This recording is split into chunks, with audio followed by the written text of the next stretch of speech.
बनारस शहर ये महादेव की नगरी से प्रसिद्ध है। सुबह के 5:30 बजे काशी मंदिर, एक मीठी सुरीली आवाज़ सबको मोहित कर देने वाली प्यारी सी सिमरन आरती की गाने की आवाज़ पूरी मंदिर में गूंज रही थी।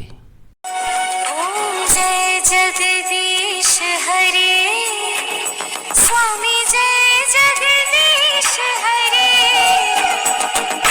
भक्त जनों के संकट, दास जनों के संकट सुने दूर करे। ये सुरीली आवाज़ सुनकर सब दौड़े चले आ रहे थे। बच्चे बूढ़े सब। मुंबई के सबसे बड़े business tycoon mister Siddharth Singh, जो कि बहुत ही जिद्दी इंसान है। उसे एक बार कोई चीज़ पसंद आ जाए उसे पाकर ही रहता है, चाहे वो कितना ही बड़ा। मिस्टर सिद्धार्थ सिंह का कार खराब हो जाती है मंदिर के पास। मिस्टर सिद्धार्थ सिंह सोचते हैं, इतनी सुबह सुबह ये भजन कौन गा रहा है? ड्राइवर तुम गाड़ी ठीक करवाओ, मैं अभी आ रहा हूँ। मिस्टर सिद्धार्थ सिंह मंदिर के गेट के पास पहुँच जाता है और वहाँ खड़ा होकर आराम से सुन रहा था। सिमरन आरती गाना बंद करती है, फिर आरती लेकर पीछे पलटती है तो पीछे सबको खड़ा देखकर सिमरन प्यारी सी स्माइल करती है और आरती की थाल लेकर सबके पास आती है। तब मिस्टर सिद्धार्थ सिंह का नज़र उस लड़की पे पड़ती है। बहुत ही सुंदर और प्यारी लग रही थी सिमरन। आरती की थाल पकड़ी हुई थी और सिद्धार्थ की तरफ ही आ रही थी। मिस्टर सिद्धार्थ सिंह कहते हैं, बहुत ही मीठी आवाज़ है तुम्हारा, नाम क्या है? सिमरन शर्माते हुए बोलती है, एकदम धीरे से, सिमरन। तब तक सिमरन का भाई आ जाता है वहाँ पे और सिमरन अपने भाई के साथ जाने लगती है। मंदिर के बाहर कुछ रिलेटिव मिल जाते हैं सिमरन के और उन लोग से बातें होने लगती हैं। सिमरन सबको पैर छूते ही है, नमस्ते आंटी, नमस्ते अंकल, और पिंकी को हक करती है। पिंकी बोलती है, ओए हीरो इधर आओ। सिमरन के भाई तेज प्रताप को बोलती है, ओए हीरो, हम तुमको प्यार के इजहार करके 2 ही साल हो गई, अभी तक रिप्लाई नहीं दिया। तेज प्रताप बोलता है, ए पिंकी, हम कैसे मान लें कि तू हमको प्यार करती है? पिंकी कहती है, याद करो 2 ही साल पहले तुम अपनी जिज्जी के संग हमारे घर आए थे और हमारे आंगन के कोने में गुटखा खा के थुके रहे थे। तेज प्रताप बोलता है, हाँ तो? पिंकी कहती है, हम आज तक वही जगह गोबर से इसलिए नहीं लिपे रहे कि कहीं तुम्हारे प्यार का निशानी न मिट जाए। तेज प्रताप बोलता है, धत पगली, बोलकर जाने लगता है।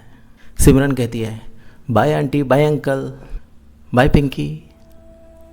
मुंबई सुबह के 10 बजे 25 मंजिल की इमारत, एक ऑफिस में 27 साल का मशहूर business tycoon mister Siddharth Singh, SS group of industry में मिस्टर सिद्धार्थ सिंह अपने प्रोजेक्ट मैनेजर और बाकी स्टाफ मेंबर से बात करता है। आज बहुत ही इम्पोर्टेंट डील है, so be ready and I don't any problem and issue.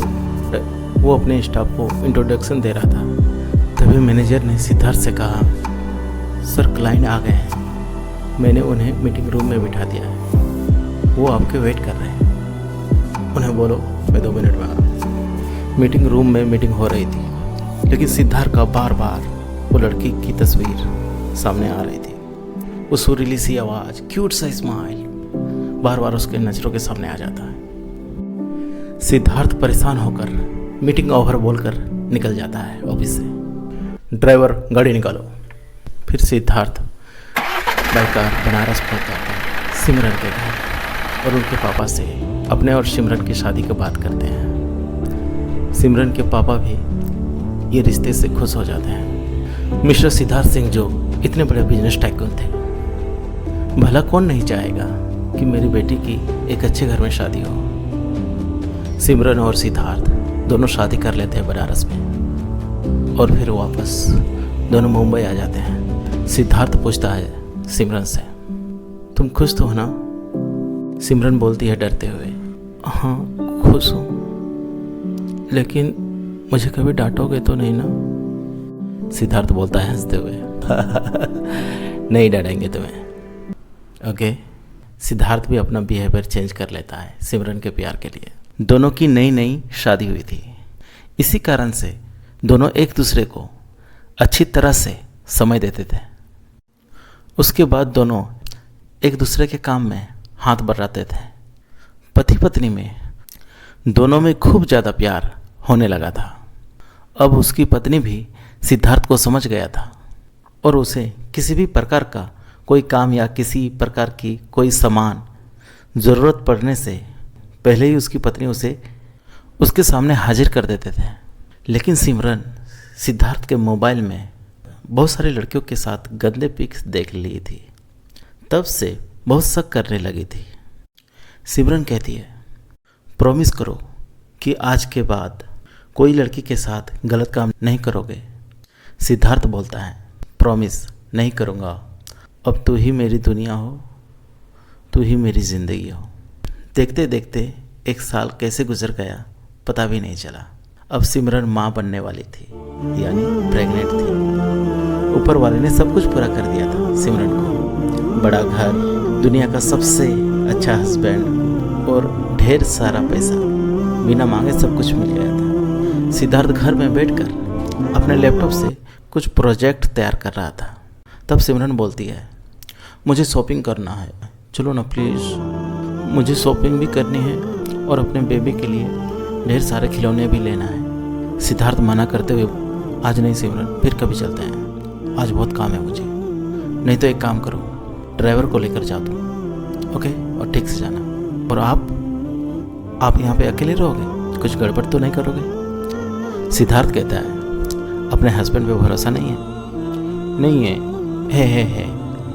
मुझे दुनिया का सबसे प्यारा हस्बैंड जो मिला है। सिमरन ड्राइवर को लेकर शॉपिंग करने जाने लगती है। सिमरन इतने बड़े बिजनेसमैन से शादी हुआ था, लेकिन हरकतें बच्ची जैसी करती थी।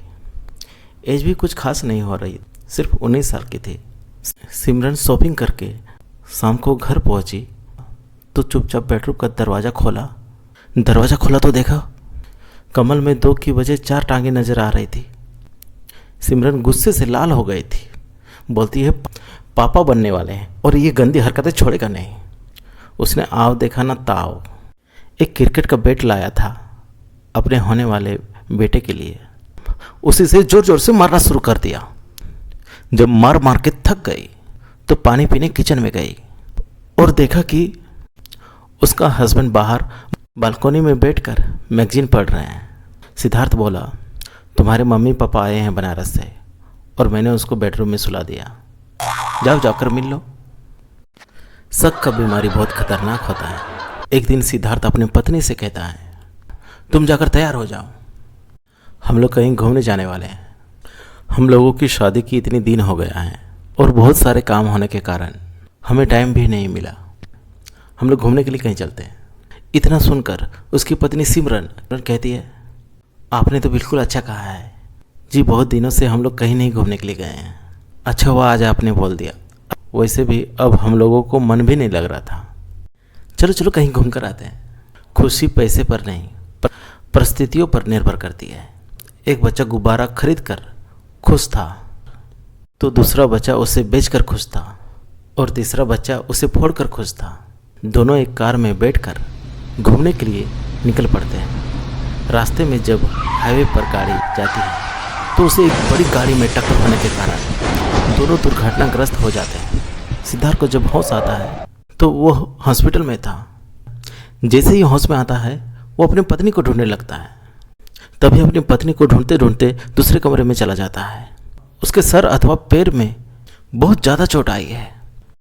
सिद्धार्थ घबराते हुए डॉक्टर से पूछता है, मेरी पत्नी की तबीयत ठीक तो है, क्या वो सही हो जाएगी ना?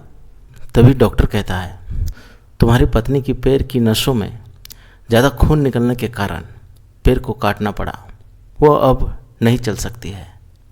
लेकिन आप लोगों का बच्चा सुरक्षित है, उसे कुछ चोट नहीं आई है। इतना सुनते ही सिमरन की आंखों में आंसू आ जाता है और कहती है, मैं तो आपके ऊपर अब बोझ बन गया हूँ। सिद्धार्थ कहता है, ऐसा कोई बात नहीं है, इतने दिनों से तुमने मेरा ख्याल रखा था, अब मेरा फर्ज बनता है कि मैं भी तुम्हारा ख्याल रखूं। हम दोनों साथ मिलकर रहेंगे। अपने घर की तरफ दोनों रवाना हुआ। घर जाकर दोनों एक दूसरे के बिना ना रहने की कसम खाई थी। सिद्धार्थ अब घर पे ही रहने लगे सिमरन के साथ। लेकिन पैसा तो कमाना ही पड़ेगा। अब तुम रो कर कमाओ या हंस कर, क्योंकि पैसा है तो प्यार है, पैसा है तो फैमिली है, पैसा है तो तुम्हारी औकात है, पैसा है तो क्या नहीं है।